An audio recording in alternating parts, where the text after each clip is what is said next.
কেমন আছেন সবাই? আশা করি ভালো আছেন। আজকে রবিবার 26 মে। আজকের আমাদের পরীক্ষার জন্য ইম্পর্টেন্ট নিউজগুলো আমরা একটু দেখি।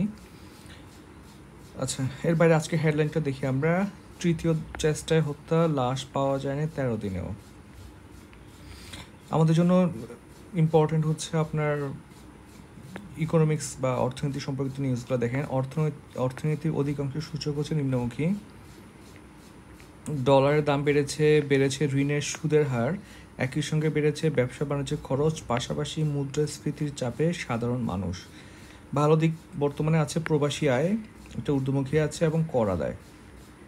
আর নিম্নমুখী আছে হচ্ছে মুদ্রাস্ফীতি, বর্তমানে হচ্ছে এপ্রিলে হচ্ছে 9.74, রিজার্ভ হচ্ছে আপনার $24 বিলিয়ন বা প্রকৃত দেখাচ্ছে আপনার $13 বিলিয়ন, আর ডলারের দাম হচ্ছে $17।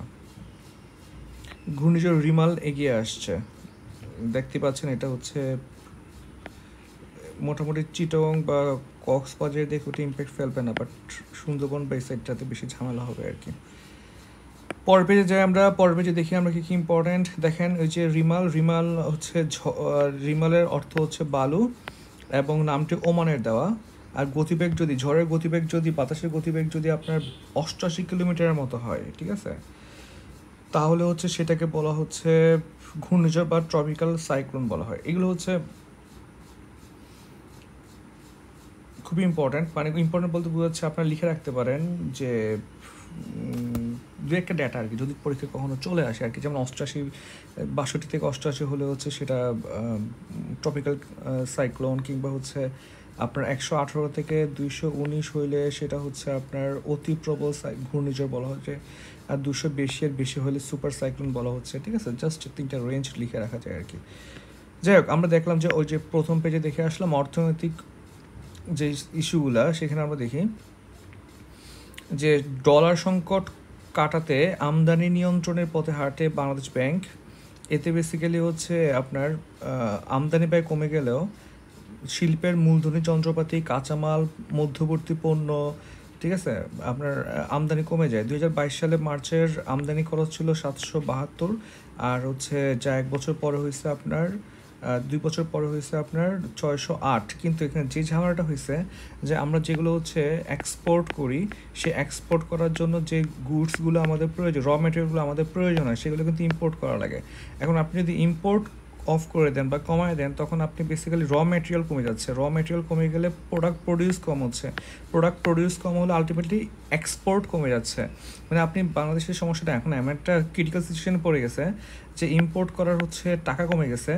এখন টাকা কমে গেলে আপনি ইম্পোর্ট করতে পারবেন না, তখন ইম্পোর্ট না করলে হচ্ছে আপনি প্রডিউস করতে পারবেন না, আর প্রডিউস করতে না পারলে আপনি এক্সপোর্ট করতে পারবেন না। এইটা নিয়ে হচ্ছে আমরা মোটামুটি ঘাটতেছিলাম যে বাংলাদেশের উচিত হচ্ছে আপনার, যেমন ভিয়েতনাম কেন ভালো করতেছে, কারণ ভিয়েতনাম যে গার্মেন্টস প্রোডাক্টগুলো হচ্ছে বাজারে বিক্রি করে বা এক্সপোর্ট করে, সেগুলো কিন্তু নিজেরাই বানায়। আর বাংলাদেশের যে গার্মেন্টস পণ্যগুলো হচ্ছে বাইরে বিক্রি করে বা এক্সপোর্ট করে, সেগুলো র মেটেরিয়াল আমাদের আমদানি করতে হচ্ছে। এইটাতে হচ্ছে আমাদের বড় একটা সমস্যা। আমাদের যেমন এক্সপোর্ট বাড়তেছে, আবার আমাদের ইম্পোর্টও বাড়তেছে, ঠিক আছে। আমরা কিন্তু ডোমেস্টিক্যালি ক্রিয়েট করতে পারি না, এটা আমাদের একটা ব্যর্থতা আর কি, ঠিক আছে, বা এখানে নজর দেওয়া হয় না। যাই হোক, আমরা পরের পেজে যাই। 3 নম্বর পেজে দেখেন এমবিবিএস ভর্তিতে অটোমেশন পদ্ধতি বাতিলের দাবি। দেখেন এটা খুবই, এটা পরীক্ষার জন্য ইম্পর্টেন্ট না, বাট এই পার্টটা পরে আমি খুবই হতাশ হয়ে গেছি। দেখেন, প্রাইভেট মেডিকেল কলেজ অ্যাসোসিয়েশনের প্রতিষ্ঠাতা সভাপতি অধ্যাপক মোজ্জেম হোসেন বলেছেন, অভিভাবকরা টাকা দিয়ে ছেলে মেয়েদের পড়াবেন, তারা যেখানে চাইবেন সেই মেডিকেলে পছন্দ সেখানেই তাদের ছেলে মেয়েদের ভর্তির সুযোগ থাকতে হবে। এটা খুব বাজে এবং থার্ড ক্লাস একটা কথা। দেখেন, এডুকেশন ইজ নট আপনারাই বলতেছেন এডুকেশন হচ্ছে একটা কি না, প্রোডাক্ট না, পণ্য না। পণ্য হলে আপনি কিনে ফেলতে পারবেন, ঠিক আছে, অর্থাৎ আপনার হচ্ছে একটা পণ্য লাগবে, একটা মোবাইল লাগবে, আপনার একটা ড্রেস লাগবে, ইউ ক্যান পারচেস দ্যাট।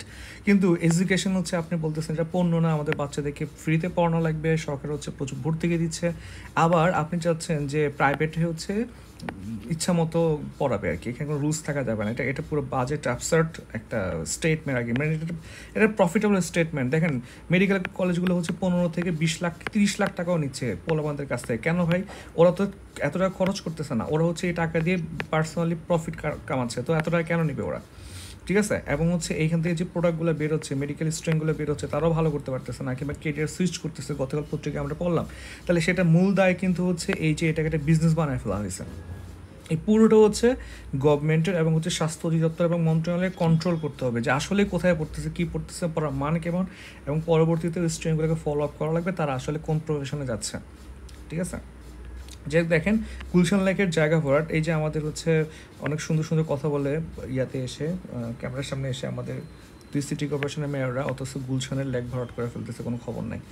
যাই হোক, এলএনজি সরবরাহ কমেছে, বেড়েছে গ্যাসের সংকট। এটা মূলত হচ্ছে যে নিম্নচাপটা হয়েছে, সেই নিম্নচাপ যেহেতু এলএনজিগুলো হচ্ছে আপনার সাগরে যে ঢেউয়ের চাপের পুরো সক্ষমতা তৈরিকরণ প্রাকৃতিক গ্যাস বা এলএনজি হচ্ছে কি সরবরাহ করা যাচ্ছে না, দৈনিক সরবরাহ কমেছে 70 কোটি ঘনফুটের বেশি। আর এই জন্য গ্রামে লোডশেডিং বাড়ছে, এটা হচ্ছে সবথেকে দুঃখজনক ব্যাপার যে গ্রামে লোডশেডিং বাড়লে আমরা যেটা শহরে থাকি কিংবা যারা হচ্ছে পলিসি মেকার তারা জানেও না যে দেশে লোডশেডিং হচ্ছে কি না। ঠিক আছে, আসলে লোডশেডিংটা ডিস্ট্রিবিউট করা উচিত ইকুয়ালি, অর্থাৎ ঢাকাতে যতটুকু লোডশেডিং হবে চিটংয়ে ততটুকু হবে, বরিশালে ততটুকু, গ্রামে ততটুকু হবে। ঠিক আছে, নট যে প্রথমে গ্রামকে 100% দিয়ে দেবো আমরা। যাই হোক, এখানে তেমন আসার মতো পরে কিছু নাই। বাস চাপে স্বামী স্ত্রী নিহত সড়ক দুর্ঘটনা, এই পেজে তেমন কিছু নাই। এরপরে দেখি আমরা সাংবাদিকরা কেন বাংলাদেশ ব্যাংকের প্রতিপক্ষ, এটা আমাদের পরীক্ষার জন্য খুব একটা ইম্পর্টেন্ট না। ঠিক আছে, আমরা স্কিপ করতে পারবো। এরপরে হচ্ছে দেখেন কোয়ার্ড কি, ভেতরে ফিটফাট, ভেতরে সারহীন জোট, এটা একটু আমরা পড়তে পারি। এখানে হচ্ছে খুব একটা মানে অনেক বেশি কিছু নিয়ে আসছে এমন না, কিন্তু আপনারা যারা হচ্ছে একটু কম জানেন ইন্টারন্যাশনাল পলিটিক্সগুলো তাদের জন্য এটা খুবই ইম্পর্টেন্ট আর কি। ঠিক আছে, মূলত কোয়াড নিয়ে কথা হচ্ছে। কোয়াড হচ্ছে আপনারা জানেন যে আপনার হচ্ছে অস্ট্রেলিয়া, ভারত, জাপান এবং যুক্তরাষ্ট্রের হচ্ছে একটা একটা সংগঠন আর কি। কোয়াড 4টা দলের সংগঠন। ঠিক আছে, এরপর হচ্ছে এটা হচ্ছে জাপানের শিনজে আবে সম্ভবত, হ্যাঁ জাপানের প্রতিমন্ত্রী শিনজে আবে হচ্ছে এটা বাড়ানোর জন্য হচ্ছে ইনিশিয়েটিভ নিয়েছিল, কিন্তু দেখা যাচ্ছে এটা খুব একটা কাজ করতেছে না আর কি। ঠিক আছে, এখন দেখেন কাজ করতেছে না কেন, এটা চীন বিরোধী একটা কোয়াড।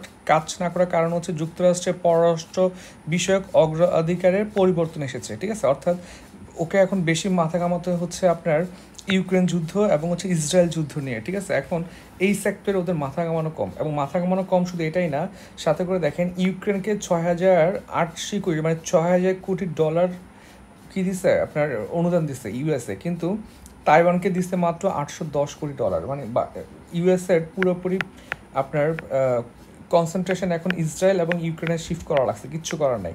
ইন দ্য মিন টাইমে হচ্ছে আপনার এই যে আসিয়ান অঞ্চল কিংবা দক্ষিণ চীন, ঠিক আছে, এই সাগর, এই সব জায়গা থেকে সরে যাওয়া লাগছে কনসেন্ট্রেশনটা। ঠিক আছে, ইন দ্য মিন টাইমে কী হচ্ছে, যেহেতু এখানে কনসেন্ট্রেশন নাই, ইন দ্য মিন টাইমে হচ্ছে যে পশ্চিমারা রাশিয়ার উপর যে অর্থনৈতিক নিষেধাজ্ঞা দিয়েছিল, অবরোধ দিয়েছিল, সেটা নিস্তেজ হয়ে পড়েছে। কিন্তু কারণ হচ্ছে চীন হচ্ছে কী করছে দেখেন, চীন রাশিয়াকে অনেক সাপোর্ট দিচ্ছে, অর্থনৈতিকভাবে চাঙ্গা করছে। এখন রাশিয়ার সিচুয়েশন কিন্তু খুব বেটার। ঠিক আছে, এখন এখানে যেটা হচ্ছে যে চীন এবং রাশিয়াকে জোট বানায় ফেলতেছে। চীন এবং রাশিয়া যদি একটা জোট বানায়, সেটা হবে আমেরিকার জন্য একটা ভূ রাজনৈতিক দুঃস্বপ্ন বয়ে আনবে, কারণ দুইটাই অনেক পাওয়ারফুল। ঠিক আছে, এটা হচ্ছে মেন ইস্যু। এখানে একটা সুন্দর কনসেপ্ট আমি জানতাম না, আজকে জানলাম, এটা আপনারাও জেনে রাখতে পারেন আর কি। স্ক্রিনশট নিয়ে রাখেন, আমিও স্ক্রিনশট নিয়ে রাখি। আচ্ছা, দেখেন সেটা হচ্ছে পটেমকিন। ঠিক আছে, পটেমকিনের মানে হচ্ছে বাহ্যিক মুখোশ লাগানো পরিস্থিতি, ভেতর দেখে হচ্ছে কি না মানে বাইরে থেকে দেখলে মনে হবে খুব ভালো, অস্থির, অসাধারণ, কিন্তু প্রকৃতপক্ষে হচ্ছে এটা পুরো বিপরীত। এটা আইডিয়াটা আসছে হচ্ছে আপনার কনসেপ্টটা আসছে 1787 সালে রাশিয়ার সম্রাজ্ঞী আপনার দ্বিতীয় ক্যাথরিন ক্রিমিয়া সফরের সময় পটেমকিন নামে একজন ফিল্ড মার্শাল ওকে খুশি করার জন্য একটা নকল গ্রাম বানিয়েছিল। পরে সম্রাজ্ঞী চলে যাওয়ার পরে গ্রামটা অফ করে দেয়, সেটা পুরো ফেক ছিল আর কি, খুশি করার জন্য একটা ফেক সিনারি ক্রিয়েট করছে আর কি। ঠিক আছে, যাই হোক, এটা হচ্ছে এই কোয়ার্ডকে হচ্ছে পটেমকিনের সাথে তুলনা করা হচ্ছে, এটা কিন্তু একটা মজার কনসেপ্ট, মাথায় রাখতে পারেন। আন্তর্জাতিকে দেখি আমরা আইসিজে এর আদেশ উপেক্ষা করে রাফায় হামলা জোরদার। ঠিক আছে, এটা আমরা জানি যে ইউএসএ কথা শুনতেছে না, ইউরোপিয়ান ইউনিয়নের কথা শুনতেছে না, এখানে কিসের আইসিজে আসবে, ঠিক না? এখানে মেন ফ্যাক্ট যেটা, সেটা হচ্ছে যে এটা তাও দিতে হবে, কারণ হচ্ছে এগুলো কিন্তু নোটেড থাকে, ডকুমেন্টেড থাকে, পরে কখনো ইসরায়েলকে এটা নিয়ে কী করা যাবে, কোশ্চেন করা যাবে আর কি। ঠিক আছে, ভারতের ষষ্ঠ দফায় ভোটে জনগণের উজ্জীবিত করতে পারলো না, ভোটের হার খুবই কম আর কি। ঠিক আছে, এই হচ্ছে অবস্থা, ইন্টারন্যাশনাল তেমন কিছু নাই। এরপর আমরা দেখি এখানে তেমন কিছু নাই, এখানে দেখি আমরা, এটা হচ্ছে আমাদের 10ম পেজ। 10ম পেজে হচ্ছে সেক্টর কমান্ডার্স ফোরাম। ঠিক আছে, ওনারা হচ্ছে ফিলিস্তিনের গণহত্যা বন্ধের দাবি জানিয়েছে। এখানে তেমন কিছু নাই, এই পরীক্ষায় আসার মতো কিছু নাই আর কি। ঠিক আছে, আপনারা চাইলে পড়ে নিতে পারবেন। আচ্ছা, এটা হচ্ছে এই পেজে তেমন কিছু নাই। তারপরের পেজে দেখি আমরা, এটা হচ্ছে আমাদের স্বপ্ন নিয়ে, এখানেও তেমন কিছু পরীক্ষায় আসার মতো কিছু নেই, আমরা স্কিপ করতেছি। তারপর হচ্ছে আপনার এটা হচ্ছে দেশ না এটা আমার পড়ে ফেলছে, ওকে পিছনে চলে এসছি। আচ্ছা দেখেন এরপরে হচ্ছে আপনার স্বপ্ন নিয়ে এখানেও তেমন কিছু নাই পরীক্ষা আসার মতো। তারপরে হচ্ছে আমাদের অর্থ বাণিজ্যে হচ্ছে ডলারের দাম নিয়েই মোটামুটি নিউজ হচ্ছে যে মশলার সামনে ঈদ, এবং যেহেতু ডলারের দাম বেড়ে গেছে শুল্ক বাড়লে হচ্ছে মশলার দাম বেড়ে যাবে। 80% বিত্তগণ হচ্ছে কর ফাঁকি দিচ্ছেন, ঠিক আছে, বলেন ওয়াহিদ উদ্দিন মাহমুদ, ঠিক আছে। তাহলে উনি হচ্ছে অর্থনীতিবিদ, ঠিক আছে, এবং হচ্ছে এই যে ইউনোদের গাড়ি নিয়ে আর কি, ঠিক আছে, ইউনোদের গাড়ি দামি গাড়ি দেওয়া রাষ্ট্রীয় অর্থের অপচয় বলতে আছেন। এটা নিয়ে একটা নিউজ হয়েছে এখানে, ডিসি ইউনোদের জন্য 261 গাড়ি কিনে উদ্যোগ নেওয়া হয়েছে।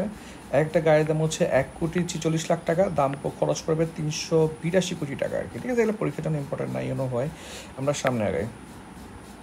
ওকে সান্ত্বনার জয়, ঠিক আছে, বাংলাদেশ লাগবে না, খুবই খারাপ অবস্থা বাংলাদেশের। শেষ পৃষ্ঠে দেখি আমরা টানেলে আয় কম ব্যয় বেশি, এটা আমরা পড়তে পারি যে টানেলে হচ্ছে কি অবস্থা চলতেছে বা মেগা প্রজেক্টগুলোর বা ফাস্ট ট্র্যাক প্রজেক্টগুলোর আর কি, ঠিক আছে।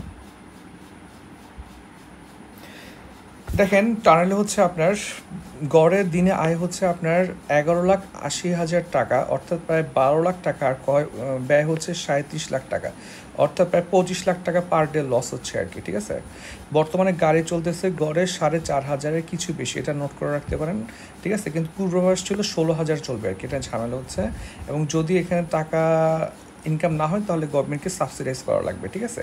চীনের ঋণ এবং বাংলাদেশে সরকারের অর্থায়নে হচ্ছে টানেলটা বানানো হয়েছিল, ঠিক আছে। আর চীনের ঋণের কিস্তি পরিশোধে শুরু করতে হবে এই বছর থেকে, ঠিক আছে, অর্থাৎ 24 সাল থেকে।